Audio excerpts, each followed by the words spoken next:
You gotta watch out too, because right. So say we made $45,000 on it, but then you realize, shit, I gotta spend $16,000 on merch that I promised everyone, right? So you didn't actually make $45,000. You just your made, whole budget and cost of goods goes up a so huge amount. You have to watch out for that as well. And then some things, oh, I promised this, and then you didn't realize what actually goes into that, and you're like, oh man, I gotta do that. That's a phone call. That's gonna take me like bought this. Well, 3,000 people bought it, so now I'm on the phone for.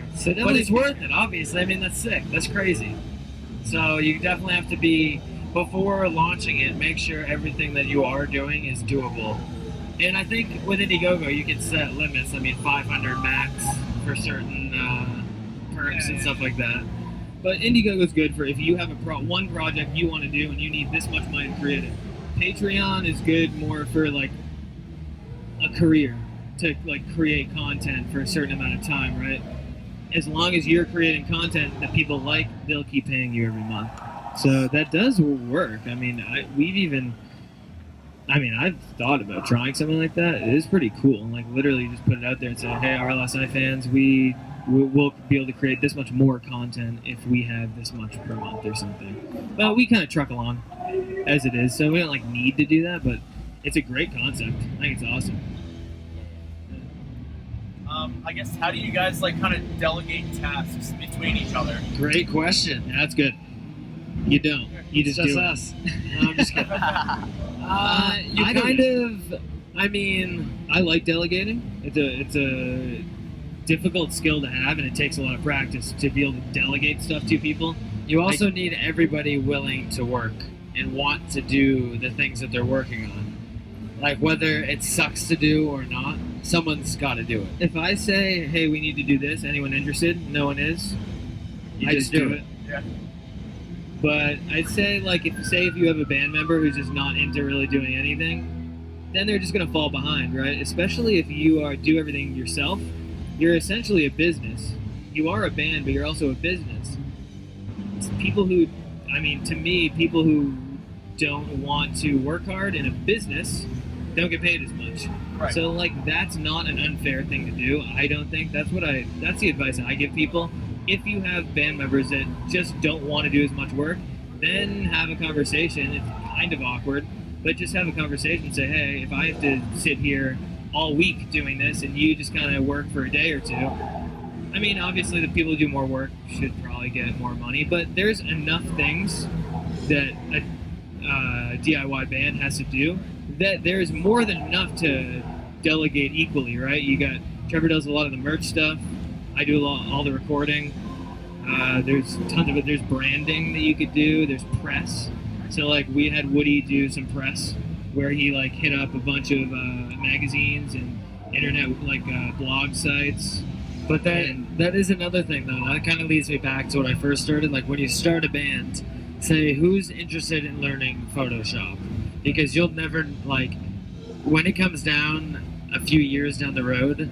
Having someone that knows Photoshop and being able to make those little graphics, even for iTunes, like all of our covers, being able to have one member whip that up in 10 minutes is so beneficial.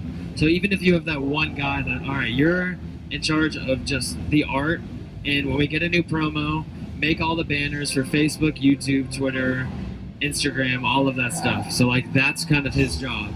And if he fucks that up, then you know that he was supposed to do it, pretty much. And if he doesn't want to do it, you learn it, and then you make more money. And then you do it. Yeah. It's all up to, I mean, it's having communication between your band is obviously the most important thing.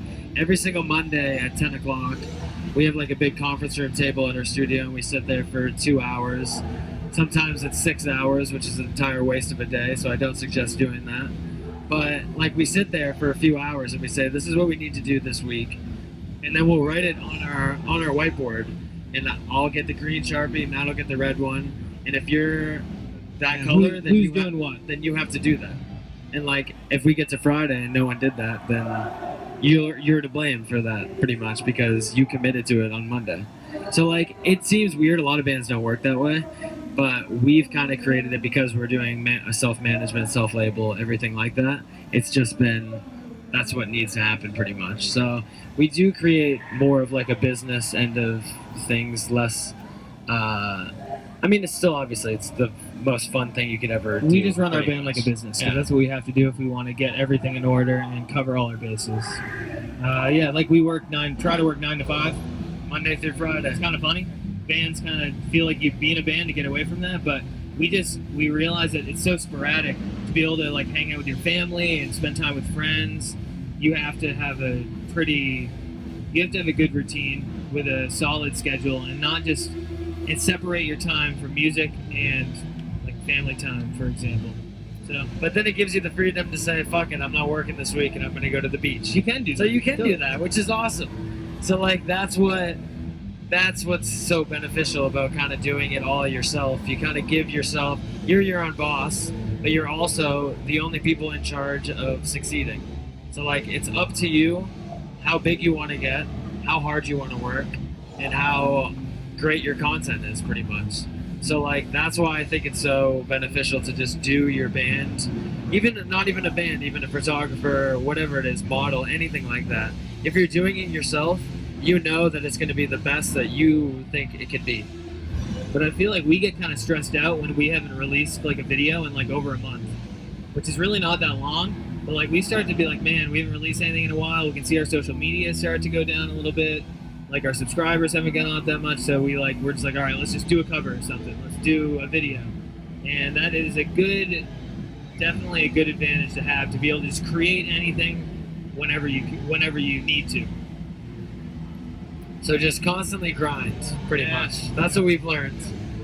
Anyone have any last questions before we kind of wrap this up at all? How do you and the band members keep chemistry together? Doing Warped Tour, you guys are kind of doing your own thing. Like, how does the band? Obviously, Yeah. it's all brothers, Right. Yeah, just don't be a bitch, I guess. Yeah, none of us complain.